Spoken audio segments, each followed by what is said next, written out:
Boa tarde. Love the clouds and the cloudy music. It's really a great pleasure to be here. I've been to Lisbon many times, and Portugal is one of my favorite countries to come and speak. So thanks for having me. I'm here today to talk to you about digital transformation and the future. So my company is called the Futures Agency, and we have an important motto. And the motto is, it wasn't raining before Noah built the ark. In other words, we have to think about the future before the present gets bad. For example, if you're in the music business 10 years ago, you could have known that music is moving to the cloud. Spotify, Simfy, iTunes, radio, right?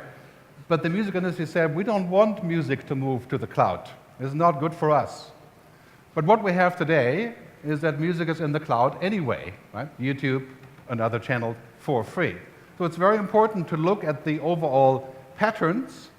That's my job, really, in a nutshell, and to bring it down to a couple simple points. And that's what I will try to do for you today.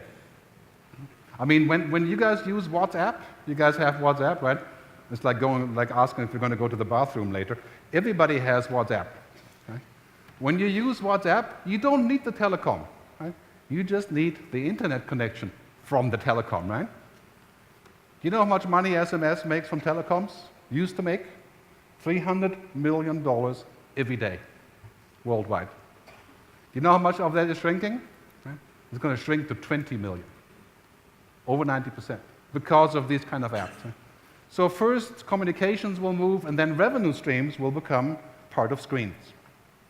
So the best thing you can do for the future of whatever you're doing, e-commerce or selling things or media, is to look at screens. What's going to happen with screens? They want entirely different things. They have different lifestyles. If you're a bank today, if you're in the banking business, you're in deep trouble, right? Because digital immigrants are still there, they're not leaving. But as Bill Gates said, we need banking, but do we need banks? I mean, today, you can send money on the mobile phone. 56% of money transactions in Africa are done through mobile device, a service called M-Pesa, mobile money. So you have to think about how you're going to move those eyeballs, from the immigrants over to the natives. That can be a tough mission, because they're very picky. Right? They compare everything. So the key to the future is to kind of think about digitally native offerings, things that only work because we have the mobile, because we have social, because we have the cloud, because we have big data.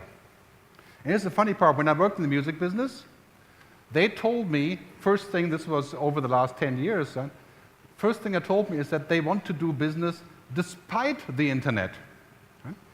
They came from the other way and said, we want to figure out how we can survive even if the internet goes on.